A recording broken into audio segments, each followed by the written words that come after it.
Parehong sasakyan po nag-overshoot. Ayan guys, oh. So, yun nga mga tropang idol, no? May aksidente. Bali nag-overshoot yung sasakyan na 4 wheels Toyota Innova.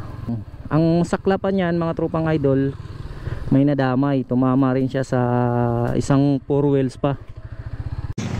Parehong sasakyan po na. Ayan guys, oh. Ayan. Ayan, ingat po. Ingat po guys. Lakas ng galabog. Ayan.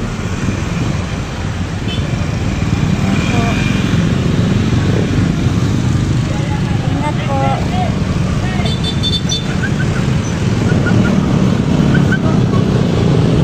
Ayan. Sasakyan po ha, sasakyan.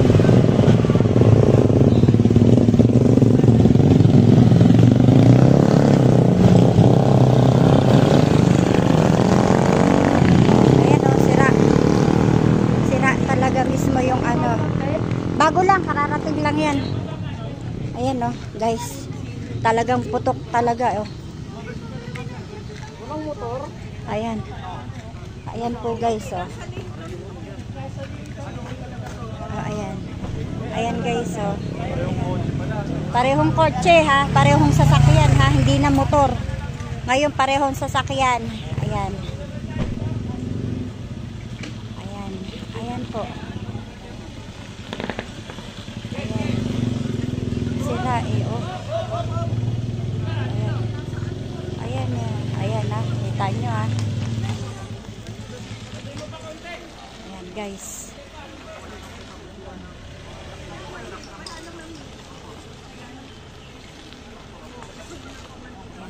Parehong sasakyan na ha. Hindi na motor. Parehong sasakyan. What are the 3 things that we may able to learn from this kind of situation?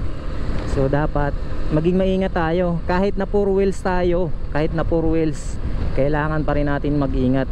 Hindi porket 4 wheels tayo ay i-underestimate na natin yung mga kurbada dito sa Marilake. Kasi alam naman natin dito sa Marilake, yung mga kurbada dito ay mga malalim talaga.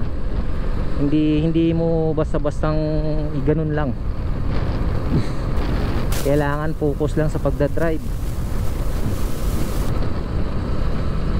Huwag masyadong mabilis.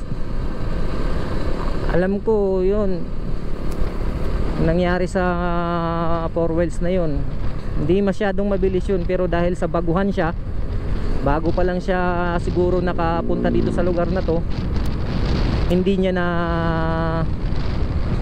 napaghandaan yung kurbadang kanyang dadaanan, kaya siguro siya nag-overshoot at kinain yung kabilang linya.